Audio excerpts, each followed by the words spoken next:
Mean Sankranti का हिंदू धर्म में बड़ा ही महत्व बताया गया है।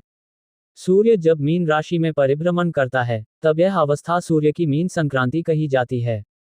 सूर्य का जब जब गुरु की राशि धनु व मीन में परिभ्रमण होता है अथवा धनु व मीन संक्रांति होती है, वह मलमास खरमास कहलाती है। मलमास में मांगलिक कार्य वर्जित रहते हैं। भक्ति, साधना व उत्सव का क्रम जारी रहता है।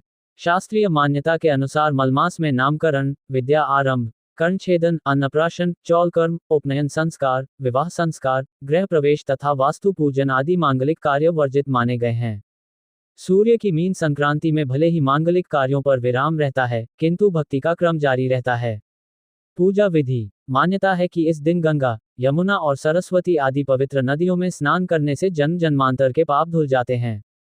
इस दिन वैदिक मंत्रों का उच्चारण करना और दान करना अत्यंत शुभ माना जाता है। इस दिन प्रातः सूर्योदय के समय किसी पवित्र नदी में स्नान करें। यदि ऐसा संभव न हो तो घर पर ही जल में गंगाजल मिलाकर स्नान करें। स्नान करते समय सूर्य देव को नमस्कार करें और उनसे अच्छे स्वास्थ्य की प्रार्थना करें। इस दिन मंदिर जाकर भगवान के दर्शन करें अथवा घर पर ही धूप, दीपक, फल, फूल, मिष्ठान आदि से भगवान का पूजन करें। इसके पश्चात जरूरतमंदों को अन्न, वस्त्र एवं अन्य उपयोगी वस्तुओं का दान करें।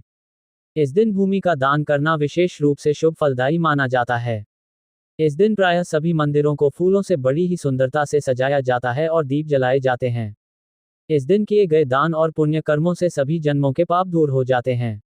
देश भर के विभिन्न हिस्सों में, विशेष रूप से ओडिशा में मीन संक्रांति का पर्व बड़े ही उत्साह के साथ मनाया जाता है।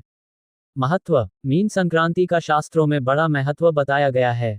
इस दिन को धार्मिक दृष्टि से ही पवित्र एवं शुभ नहीं माना जाता बल्कि व्यवहारिक रूप से भी उत्तम माना गया है। मीन संक्रांति से सूर्य की गति उत्तरायण की ओर बढ़ रही होती है। उत्तरायण काल में सूर्य उत्तर की ओर उदय होता दिखता है और उसमें दिन का समय बढ़ता जाता है, जिससे दिन बड़े और रातें छोटी होती हैं और प्रकृति में नया जीवन शुरू हो जाता है। इस समय वातावरण और वायु भी स्वच्छ होती है। ऐसे में देव उपासना, ध्यान, योग, पूजा तन मन और बुद्धि को पुष्ट करते हैं।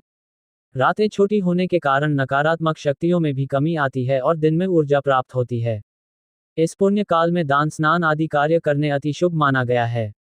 तीर्थ या धार्मिक स्थलों में स्नान करने के लिए पुण्य काल को लिया जा सकता है।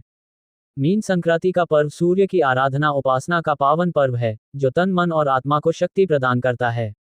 दान, मीन संक्रांति के विशिष्ट दिन पर विशेष चीजों को दान करना बहुत शुभ माना जाता है। अधिकांश लोग इस दिन को दिव्य आशीर्वाद को ग्रहण करना दिन मानते हैं। मीन संक्रांति का दिन दान पुण्य करने के लिए बहुत शुभ दिन माना जाता है। मीन संक्रांति के दिन दान का अत्यधिक महत्व है, इसलिए इस दिन जरूरतमंदों को अन्न, वस्त्र आदि का दान करना चाहिए। मीन संक्रांति के दिन भूमि का दान करने से सुख समृद्धि में वृद्धि होती है। इस दिन से मलमास का आरंभ होता है, इसलिए मलमास की अवधि में मांगलिक कार्य जैसे नामकरण, विद्या आरंभ, उपनयन संस्कार, विवाह संस्कार, गृह प्रवेश आदि वर्जित माने गए हैं। इसलिए इन शुभ कार्यों को नहीं करना चाहिए।